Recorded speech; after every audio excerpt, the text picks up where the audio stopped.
Bismillahir Rahim. Assalamu alaikum wa rahmatullahi wa barakatuh.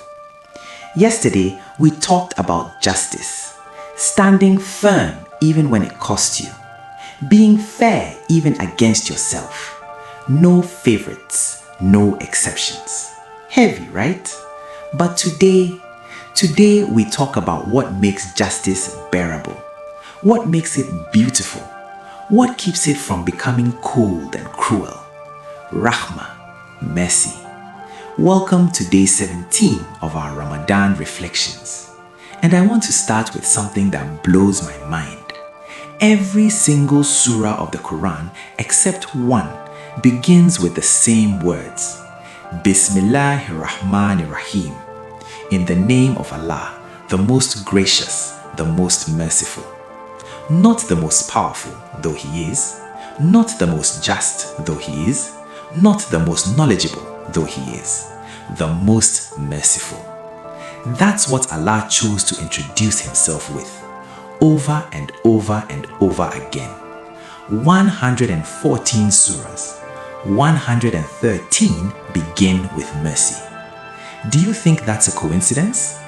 The Prophet ﷺ told us, Allah divided mercy into 100 parts. He kept 99 parts with Himself and sent down one part to earth. From that one part comes all the compassion that creatures show to one another. Even the mare lifting her hoof away from her foal so she doesn't step on it. 1% of Allah's mercy is responsible for every act of kindness, every moment of compassion, every gentle touch between mother and child that has ever happened in history. And He saved 99% for the day of judgment. Subhanallah. Now here's the deal. We want that mercy, right? On the day when we stand before Allah with our books of deeds, we don't want justice, we want mercy. Because if Allah dealt with us justly, with pure justice, none of us would survive. We need His mercy. So how do we get it? The Prophet ﷺ gave us the formula. The merciful are shown mercy by our Rahman. Be merciful to those on earth and the one in the heavens will be merciful to you. Simple equation. Show mercy, receive mercy. Withhold mercy, mercy withheld from you. But here's where it gets real. It's easy to be merciful to people who deserve it. The cute kid, the grateful friend, the kind neighbor. But what about the annoying co-worker, the difficult parent, the sibling who hurt you, the stranger who wronged you, the enemy who hates you? Can you show them mercy? Because that's where it counts. The Prophet ﷺ showed us how. At Taif, when they pelted him with stones, when blood ran down to his sandals, when the angel offered to crush them between mountains, he said, no, perhaps their children will believe. Mercy to people who just attacked him. At the conquest of Mecca, when he had power over everyone who tortured him, who killed his companions, who drove him out of his home, he said, go, you are free. Mercy when he had every right to revenge. Hind, the woman who mutilated his uncle Hamza's body, who chewed on his liver, he forgave her. Mercy, beyond human comprehension. That's the standard. Now, I'm not saying it's easy. Mercy is hard, especially to those who hurt us. But here's the truth.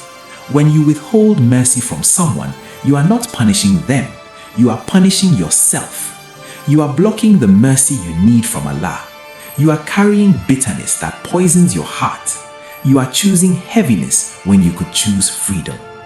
Mercy isn't weakness. Mercy is strength. It takes more strength to forgive than to revenge. It takes more power to show kindness than cruelty. It takes more courage to be gentle than harsh. The strong person isn't the one who crushes others. The strong person is the one who could crush others but chooses mercy instead. Now let me clarify something important. Mercy doesn't mean being a doormat. You can be merciful and have boundaries. You can forgive and maintain distance. You can show compassion and protect yourself. Mercy is about what's in your heart, not about enabling bad behavior. The Prophet ﷺ was the most merciful person, and he held people accountable. He forgave and he established justice, both. So today, I want you to think, who in your life needs mercy from you? The child who's been difficult lately?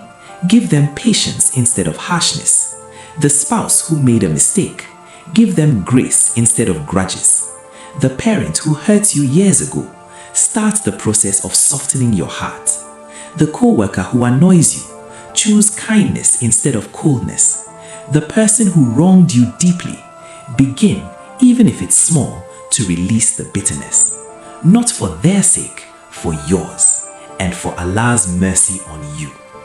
Tomorrow, we are diving into something powerful. Day 18, Mujahada, self-control. The inner battle against your own desires. The struggle to master yourself before your nafs masters you. Fasting has been training you for this. Tomorrow we go deeper. But today, be merciful. To others, to yourself, to the world. Because you need the mercy of the most merciful. And he gives it to those who show it. Inshallah, I'll see you tomorrow with a message that will help you master the greatest battle of all, the battle against yourself. Wassalamu alaikum wa rahmatullahi wa barakatuh.